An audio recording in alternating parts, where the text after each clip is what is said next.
ನಮಸ್ಕಾರ ಎಲ್ರಿಗೂ. Good evening, welcome back to my channel. ಬನ್ನಿ ಇವತ್ತಿನ ವಿಡಿಯೋ ಶುರು ಮಾಡ್ತಾ ಇದ್ದೀನಿ. ಸಾಯಂಕಾಲ ಆಗಿದೆ, ಟೈಮು 6 o'clock. ಇವಾಗ ಸ್ವಲ್ಪ ಮಡಿವಾಳ ಸಂತೆಗೆ ಹೋಗಿ ವರಮಹಾಲಕ್ಷ್ಮಿ ಹಬ್ಬ ಅಲ್ವಾ ನಾಳೆ. ಎಲ್ಲರಿಗೂ ಅಡ್ವಾನ್ಸ್ ಹ್ಯಾಪಿ ವರಮಹಾಲಕ್ಷ್ಮಿ. ಅದರಿಂದ ಮಡಿವಾಳ ಸಂತೆಗೆ ಹೋಗ್ಬಿಟ್ಟು ಬರೋಣ ಅಂತ ಹೋಗ್ತಾ ಇದ್ದೀವಿ. ಬ್ಯಾಗು ಹೆಲ್ಮೆಟ್ ರೆಡಿ ಇದೆ, ಮಕ್ಕಳೆಲ್ಲ ಇಲ್ಲೇ ಇರ್ತಾರೆ. ಬನ್ನಿ ಹೋಗ್ಬಿಟ್ಟು ಬರೋಣ. ಬಾಯ್. ಶಾಪಿಂಗ್ ಎಲ್ಲ ಆಯಿತು. ಇವಾಗ ಬಿಲ್ ಹಾಕ್ಸ್ಬೇಕು. ಫಸ್ಟು ಮೋರ್ಗೆ ಬರೋಣ ಅಂದ್ಬಿಟ್ಟು ಮೋರಿಗೆ ಬಂದಿದ್ವಿ. ನಂತರ ಮಡಿವಾಳ ಸಂತೆಗೆ ಹೋಗಿ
ಬೂದ್ಗುಂಬಳಕಾಯಿ ಬೇಡ ತಗೊಂಬಂದಿದ್ದಲ್ಲ ಹೊಸದು. ಎಂಟಿಗೆ 10 o'clock ಎಲ್ಲ ರೆಡಿ ಮಾಡಬೇಕು. ನಾಳೆಗೆ ಪೂಜೆ ಅದು, ಇವಾಗಲ್ಲ. ರೆಡಿ ಮಾಡಬೇಕು. ಏನಿಲ್ಲ, ಬೆಳಗ್ಗೆಗೇನೆ ಪೂಜೆ ಅದೆಲ್ಲ. ರೆಡಿ ಮಾಡಬೇಕು. ಏನು ರೆಡಿ? ಹೋದ ವರ್ಷ ಇಲ್ಲಿ ಪೂಜಿದ ಮಾಡಿದ್ದ. ಇವತ್ತು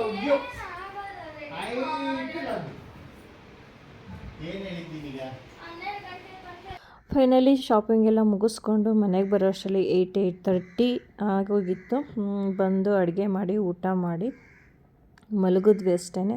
ಏಕೆಂದರೆ ನಮ್ಮ ಪ್ಲ್ಯಾನ್ ಇದ್ದಿದ್ದು ಈವ್ನಿಂಗ್ ಅಷ್ಟೊತ್ತಿಗೆ ಪೂಜಿಸ್ಬಿಟ್ಟು ಈವ್ನಿಂಗ್ ಪೂಜೆ ಮಾಡೋಣ ಅಂತ ಪ್ಲ್ಯಾನ್ ಇತ್ತು.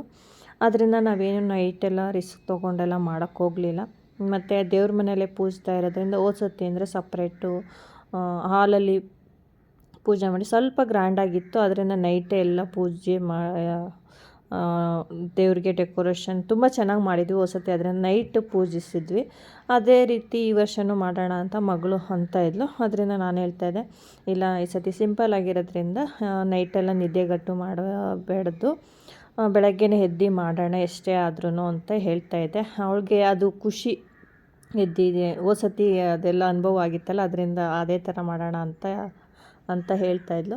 ಫೈನಲಿ ಬೆಳಗ್ಗೆ ಎದ್ದು ನೋಡ್ತಾ ಇರ್ಬೋದು 3:30 4 o'clock ಎಲ್ಲ ಎದ್ದು ನಾನೆಲ್ಲ ರೆಡಿ ಮಾಡಿಕೊಂಡೆ. ಬೆಳಗಿನ ಜಾವ 5:30ಗೆ ಮಗ ಮತ್ತು ಹಸ್ಬೆಂಡು ಮಡಿವಾಳ ಸಂತೆಗೆ ಹೋಗಿ ಹೂವೆಲ್ಲ ತೊಗೊಂಬಂದರು. ನೋಡ್ತಾ ಇರ್ಬೋದು ಡೆಕೋರೇಷನ್ ಎಲ್ಲ ಆಯಿತು, ಪೂಜೆ ಕೂಡ ಆಯಿತು. ಫೈನಲಿ ನಮ್ಮ ಮನೆಯ ವರಮಹಾಲಕ್ಷ್ಮಿ ಪೂಜೆ ಈ ರೀತಿ ಇತ್ತು. ಪೂಜೆ ಎಲ್ಲ ಆದಮೇಲೆ ಮಗಳದು ಫೋಟೋಶೂಟ್ ನಡೀತು. ನೋಡಿ ಬ್ಯಾಕ್ಗ್ರೌಂಡ್ ಯಾವ ರೀತಿ ಇರುತ್ತೆ, ವಿಡಿಯೋ ಮಾಡೋದು ಅಷ್ಟು ಈಸಿ ಅಲ್ಲ, ಯಾವ ರೀತಿ ಇರುತ್ತೆ ಅನ್ನೋದು, ಎಷ್ಟು ಟೇಕ್ ತಗೋತಾಳೆ ಅನ್ನೋದನ್ನ ನೋಡಿ ಹಾಗೆ ಹಾಕಿದ್ದೀನಿ ಕ್ಲಿಪ್ಪಿಂಗ್ ಎಲ್ಲ. ಪ್ರತಿ ಸಲ ಯಾವುದೇ ಫೆಸ್ಟಿವಲ್ ಆಗಿರ್ಬೋದು, ಅವಳು ರೆಡಿ ಆದಾಗಿರ್ಬೋದು, ಫೋಟೋಶೂಟ್ ಅಂತೂ ಕಂಪಲ್ಸರಿ ಇದ್ದೇ ಇರುತ್ತೆ. ಅದೇ ರೀತಿ ಈ ಸತಿ ಕೂಡ ನಾನು ಅವಳ ಫೋಟೋನೇ ನನ್ನ ಫುಲ್ ಮೆಮೊರಿ ಫುಲ್ ಆಗೋಗಿದೆ. ಫೋಟೋಯಿಂದನೇ ಅಷ್ಟು ಫೋಟೋಗಳು ಹಾಗೆ ಇಟ್ಟಿದ್ದೀನಿ. ಅದರಿಂದ ವಿಡಿಯೋ ಮಾಡೋಕ್ಕೂ ಆಗ್ತಾಯಿಲ್ಲ, ಫುಲ್ ಮೆಮೊರಿ ಆಗ್ತಾಯಿದೆ. ಡಿಲೀಟ್ ಮಾಡೋಕ್ಕೂ ಮನಸ್ಸು ಬರ್ತಾಯಿಲ್ಲ. ಆ ರೀತಿ ಅವಳದೇ ನನ್ನ 3/4% ನನ್ನ ವಿಡಿಯೋ ಫೋಟೋಗಳಲ್ಲಿ ಅವಳದೇ ಇದೆ. ಅದೇ ರೀತಿ ಈ ಸತಿ ಕೂಡ ಫೋಟೋ ಶೂಟ್ ಆಗ್ತಾಯಿದೆ. ತಿಂಡಿ ಕೂಡ ಆಗಿರಲಿಲ್ಲ, ಇನ್ನು ಪುಳಿಯೋಗರೆ ಮಾಡಿದೆ ತಿಂಡಿಗೆ ಬಂದು. ತಿಂಡಿ ಪೂಜೆ ಮುಗಿಸಿದ ತಕ್ಷಣಕ್ಕೆ ಅವ್ಳು ಫೋಟೋಶೂಟ್ ನಡೀತು. ಆಮೇಲೆ ತಿಂಡಿ ಮಾಡೋಣ ಅಂದ್ಬಿಟ್ಟು ಫೋಟೋಶೂಟ್ ಎಲ್ಲ ಆಯಿತು. ತಿಂಡಿ ಕೂಡ ತಿಂದು ನಂತರ ನಾನು ಇವಳದೇ ಸುಮಾರು ಹೊತ್ತಿಡಿತ್ತು ಶಾರ್ಟ್ಸು. ಆಲ್ರೆಡಿ ಅವತ್ತೇ ಹಾಕಿದ್ದೆ ನಾನು ಒಂದು ಶಾರ್ಟ್ಸ್ ಎಲ್ಲ ಮಾಡಿದ್ದು ಮನೆ ಟೆರೆಸ್ ಮೇಲೆ ಹೋಗಿ. ಶಾರ್ಟ್ಸ್ ಸುಮಾರು ಒಂದು 2-3 ಅವರ್ಸ್ ಮೇಲೇ ಹಿಡಿತು.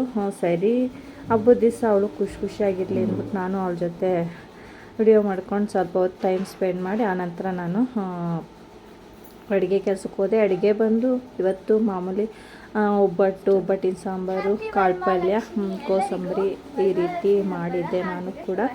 ಬನ್ನಿ ಇವಾಗ ಅವಳ ವಿಡಿಯೋ ನೋಡ್ಕೊ ಬನ್ನಿ. ಹ್ಯಾಪಿ ವರಮಹಾಲಕ್ಷ್ಮಿ. ಎಲ್ಲರಿಗೂ ವರಮಹಾಲಕ್ಷ್ಮಿ ಹಬ್ಬದ ಹಾರ್ದಿಕ ಶುಭಾಶಯಗಳು. ಹ್ಯಾಪಿ ವರಮಹಾಲಕ್ಷ್ಮಿ. ಎಲ್ಲರಿಗೂ ವರಮಹಾಲಕ್ಷ್ಮಿ ಹಬ್ಬದ ಹಾರ್ದಿಕ ಶುಭಾಶಯಗಳು. ದೇವರು ನಿಮಗೆ ಒಡವೆ, ವೈಡೂರ್ಯ, ಆರೋಗ್ಯ ಎಲ್ಲ ಕೊಟ್ಟು ಕಾಪಾಡಲಿ. ಹ್ಯಾಪಿ ವರಮಹಾಲಕ್ಷ್ಮಿ. ಎಲ್ಲರಿಗೂ ವರಮಹಾಲಕ್ಷ್ಮಿ ಹಬ್ಬದ ಹಾರ್ದಿಕ ಶುಭಾಶಯಗಳು. ದೇವರು ನಿಮಗೆ ಆರೋಗ್ಯ, ಐಶ್ವರ್ಯ, ಸಂಪತ್ತು ಕೊಟ್ಟು ಕಾಪಾಡಲಿ. ಹ್ಯಾಪಿ ವರಮಹಾಲಕ್ಷ್ಮಿ. ಹೇಳು ನಿನ್ಪಡಿ ನೀನು ಹೇಳು, ನಾನು ಕಟ್ ಮಾಡ್ಕೋತೀನಿ ನಮ್ಮ. ಹ್ಯಾಪಿ ವರಮಹಾಲಕ್ಷ್ಮಿ. ವರಮಹಾಲಕ್ಷ್ಮಿ ಹಬ್ಬದ ಹಾರ್ದಿಕ ಶುಭಾಶಯಗಳು. 3 ಸ್ಟಾರ್ಟ್. ಹ್ಯಾಪಿ ವರಮಹಾಲಕ್ಷ್ಮಿ. ಎಲ್ಲರಿಗೂ ವರಮಹಾಲಕ್ಷ್ಮಿ ಹಬ್ಬದ ಹಾರ್ದಿಕ ಶುಭಾಶಯಗಳು. ದೇವರು ನಿಮಗೆ ಸಂಪತ್ತು, ಐಶ್ವರ್ಯ, ಆರೋಗ್ಯ ಕೊಟ್ಟು ಕಾಪಾಡಲಿ.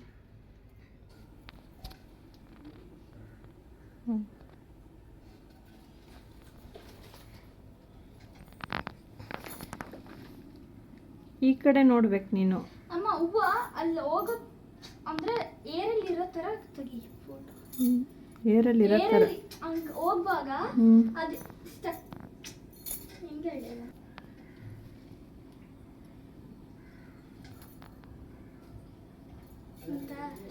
ನೋಡೋಣ ಬಂದಿದೆ, ನೀನು ಹೋಗಿ ಮಾಡಮ್ಮ ಫಸ್ಟು.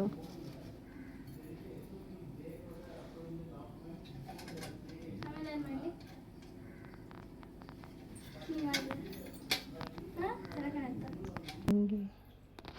1 2 3 ಸ್ಟಾರ್ಟ್.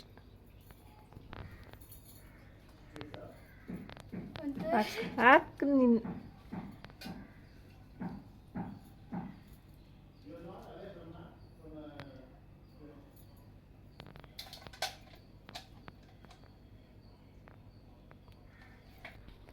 ಹಂಗೆ ಇರು ಪೋಸ್. ಕುತ್ಕೊಳ್ಳ ಹಿಂಗೆ ನೀಟಾಗಿ ಬರ್ಬೇಕಿದೆ.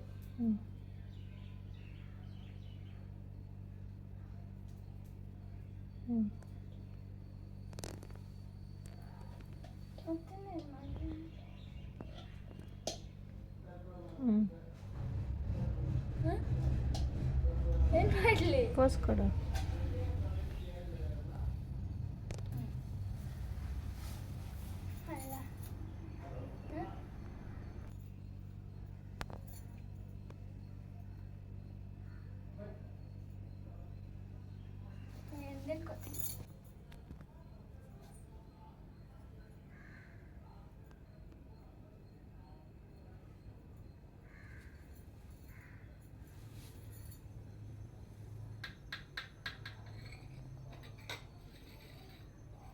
ನೋಡಿದ್ರಲ್ಲ ಮಗಳ ಫೋಟೋಶೂಟ್ ಹೇಗಿತ್ತು ಅಂತ. ಒಂದು ಫೋಟೋ ತೆಗಿಬೇಕು ಅಂದರೆ ಅದರಿಂದ ತುಂಬ ಕಷ್ಟ ಇದೆ. ಒಂದು ವಿಡಿಯೋ ಮಾಡಬೇಕು ಅಂದರೆ ತುಂಬ ಕಷ್ಟ ಇದೆ. ಯಾವುದೂ ಅಷ್ಟು ಈಸಿಯಾಗಿರಲ್ಲ. ನೋಡಿದ್ರಲ್ಲ ಎಷ್ಟು ಟೇಕ್ ತೊಗೊಂಡ್ಲು ಒಂದು ಶಾರ್ಟ್ಸ್ ವಿಡಿಯೋ ಮಾಡೋದಕ್ಕೆ ಅಂತ, ಆ ರೀತಿ ಇರುತ್ತೆ. ಫೈನಲಿ ಮಗಳದ್ದು ಫೋಟೋಶೂಟ್ ಎಲ್ಲ ಆಯಿತು. ನಾನು ಅಡುಗೆ ಕೆಲಸಕ್ಕೆ ಹೋದೆ. ಅಡುಗೆ ಕೆಲಸ ಎಲ್ಲ ಆಯಿತು. ಅಡುಗೆ ಎಲ್ಲ ಮುಗಿಸ್ಕೊಂಡು ಮಾಮೂಲಿ ಸಾಯಂಕಾಲ ಪೂಜೆ ಮಾಡಿ ಮತ್ತು ಇದ್ರಾಗೆಲ್ಲ ಕರೆದು ಅರ್ಶಿನ ಕುಂಕುಮ ಕೊಡೋ ಕೆಲಸ ಇತ್ತು. ಮಗಳು ಈ ಸತಿ ಅಂತೂ ಹಬ್ಬ ತುಂಬ ಒಂಥರ ಸಿಂಪಲ್ ಆಗಾದರೂ ಒಂಥರ ಖುಷಿ ಕೊಡ್ತು ಈ ಸತಿ ಹಬ್ಬ ಅಂತಲೇ ಹೇಳ್ತೀನಿ. ಏಕೆಂದರೆ ಮಗಳು ಕೂಡ ಅಷ್ಟು ಸಪೋರ್ಟಿವ್ ಆಗಿ ಒಂದು ಹೆಲ್ಪ್ ಆಗಿರ್ಬೋದು ಎಲ್ಲ ಮಾಡಿದ್ಲು. ಅದು ಇನ್ನಿದ್ದು ಖುಷಿ ಆಯಿತು. ಈ ವರ್ಷ ಅರ್ಶಿನ ಕುಂಕುಮ ಎಲ್ಲ ವರ್ಷ ಅವಳೇ ಕೊಡ್ತಿದ್ಲು. ಆದರೆ ಈ ಸತಿ ಒಂದು ಎಕ್ಸ್ಟ್ರಾ ಕೆಲಸ ಮಾಡ್ತಾ ಅವಳೇ ಎಲ್ಲ ಕೆಲಸ. ನಾನು ಆಚೆ ಯಾರನ್ನು ಕರೆದಾಗ ಅವ್ರ ಮನೆಗೆ ಹೋಗಿ ಅರ್ಶಿನ ಕುಂಕುಮ ಕೊಡೋದು ಆ ರೀತಿ ನಾನು ಮಾಡ್ತಾಯಿದ್ದೆ. ಮನೆಯಲ್ಲಿ ಅವಳೇ ಎಲ್ಲ ಜೋಡಿಸ್ಕೊಂಡು ಬಂದವ್ರಿಗೆ ಕುತ್ಕೊಳ್ಳಿ ಅಂತ ಹೇಳಿ ಅವ್ರಿಗೆ ಬಂದವ್ರಿಗೆಲ್ಲ ಅರ್ಶಿನ ಕುಂಕುಮ ಹಾಕ್ಕೊಂಡು ತುಂಬ ಚೆನ್ನಾಗೇ ಇತ್ತು ಈ ವರ್ಷ ಹಬ್ಬ ಅಂತಲೇ ಹೇಳ್ತೀನಿ.